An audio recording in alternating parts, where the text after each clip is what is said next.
Kendra Goeken's mom. I am a second grade teacher, and I teach in an itty bitty town called Marquette Heights. So their little school is called Marquette Elementary School, so I teach there. It's the same school I grew up in as a little girl, and this is my 24th or 25th year teaching, and to go from the classroom to online learning has been quite the challenge, being 51 and not very techy, so it's been interesting. We have not been required by the administration to do Google Classroom, but my two co-teachers are doing it, so I figured I better try it. So I have 14 students in my class this year, and I offer paper packets to those parents who would prefer not to have their child learn online. I do want to mention our district has offered a device for every family if they don't have one, so those had to be checked out through the district. So right now I have 8 that are doing a packet, so I have 4 that are going to continue on with Google Classroom after week 1. So with the Google Classroom, there's been trials and tribulations with that too, of things asking for constant permission to open up something that I've posted on there, but this week hopefully it'll go better for them. For paper packet kids, I have to copy all of that, and I personally drop it off at each of their homes, put it inside a Ziploc bag and drop it at their door. Most of the time the kids are there waiting for me. Some have come out to give me a hug. Some have raced out their door to give me a hug, and I miss them. I do. And you know, they're only 7 and 8. So the kids who get a packet, they will have to turn that packet back in. And when I do packets, we've done 3 weeks at a time. So, and as far as grades for our kids, we usually have A, B, C, D, and F for grades, but we are not allowed to use that anymore. And it is either a pass or incomplete. And right now, if a child receives anything lower than a 70, we have to give it back to them, that assignment back to them, and let them make corrections on that. So they aren't allowed, or nothing can be marked as failed.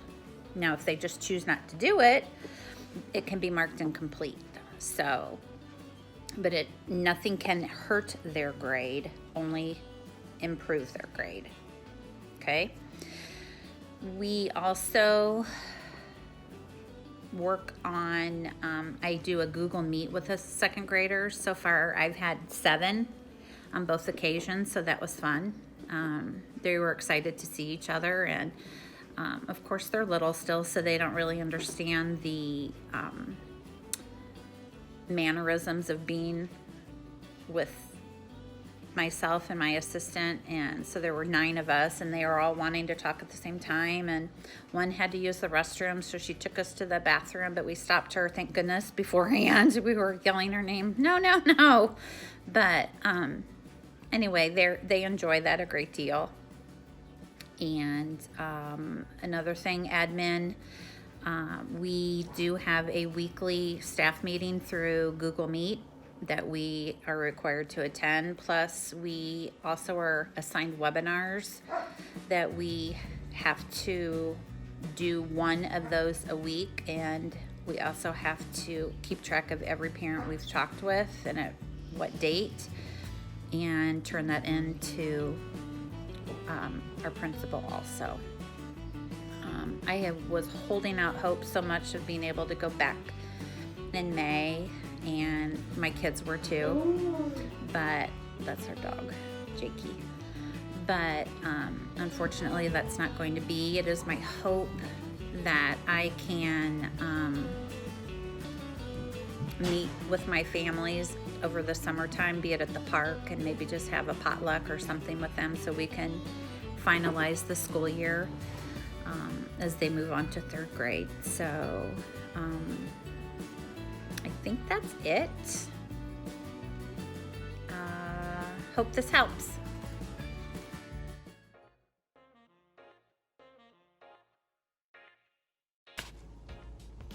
Hey, good morning, guys. This is a day in the life with Eric Goeken, Kendra's dad. I am in my office, squad car. It is a bright and brisk Thursday morning, 5:58 a.m. I got to be on duty at 6. So I have already wiped my car down with those bad boys. Steering wheel, computer, gear shift, microphones, radios, all that type of stuff. Even this little handy dandy thing right here, that is the remote control for my radar unit. You guys drive, the speed limit's 55, y'all drive 54, all right? Okay, so I'm gonna use the radio because I gotta sign on, get the day going. Tazewell, Goeken, District 7.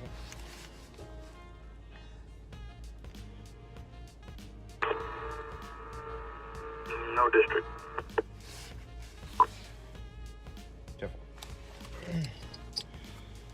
All right, so I am the boss again today. I think in my bio I told you guys that I was a sergeant at the Tazewell County Sheriff's Office, which means I'm the first person you guys complain to when there's a problem about another officer or deputy in this case.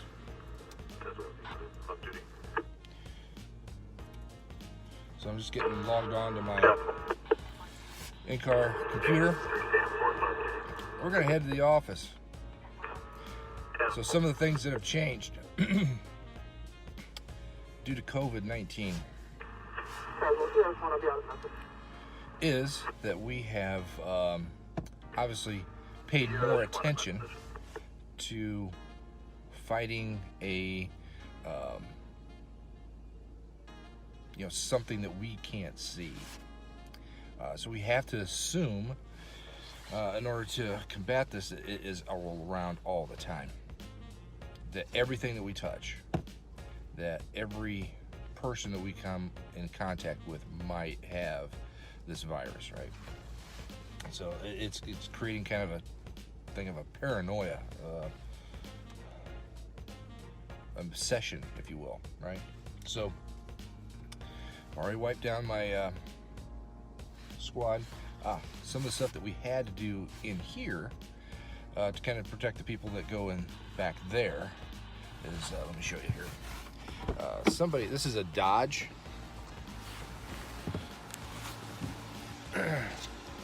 So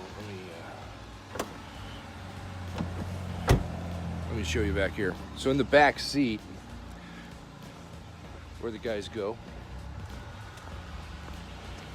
we had to put some protective stuff across the back. You can see that. All right. So every time I give somebody a ride somewhere, or every time somebody gets arrested and going to the jail, that plastic cellophane gets replaced. So that just protects you guys as well. If you happen to be the one that's in there. Ooh. All right, off to the office. One of the new things that has happened that we're doing now to protect the inmates. All right, so it's not only just us as employees, our families, but it's also the inmates. Some of what we're doing now is we are taking temperatures. so actually body temperatures of all the employees that come into the building, in hopes that once, if somebody's not feeling bad but they are running a temperature, we're kicking them out, go home. You're not coming into the building.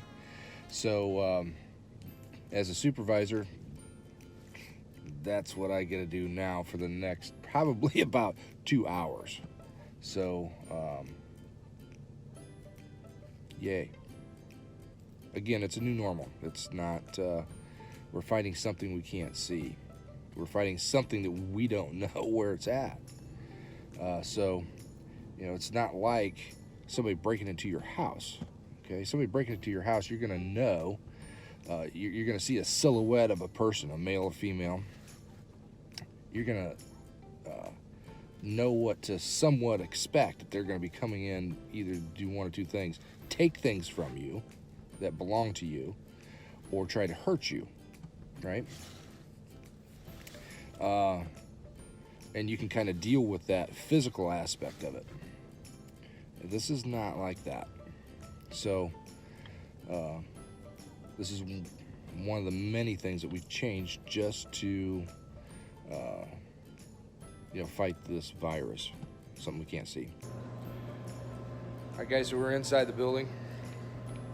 Got our handy dandy little temperature taker, and John Schallenberger, Deputy Schallenberger, has graciously agreed to let me video him taking his temp. So here we go.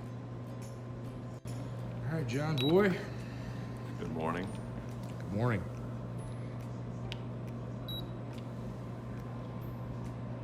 $97.5. You gotta stay at work today, bud. All right, well, I am back in the car. I am done taking temps. I'm done playing doctor for the day. I should start charging copays for the amount of whatever. I'd make a buttload. Anyway, so we're done with that. And just some further explanation.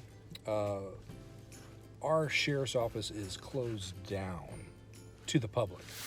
So you still can come in. All the doors are locked. If you're not, if you're not there for a reason, you can't just come in, use the bathroom, or just come in to get warm or anything else like that. The building's locked up.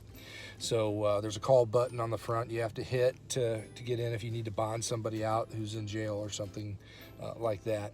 So it is, nobody's allowed to come in and visit. So like Kendra can't come and have lunch with me at the sheriff's office. She's not allowed in either, even to the employee section or the restricted areas of the sheriff's office. So it's pretty much locked down. The courthouse as well is doing the temperature thing. So all the employees there have to have their temperature taken. We have to do that. We have court security there. They do that.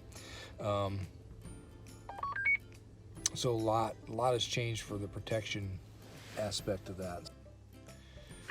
Child 1, Sam 1, off duty.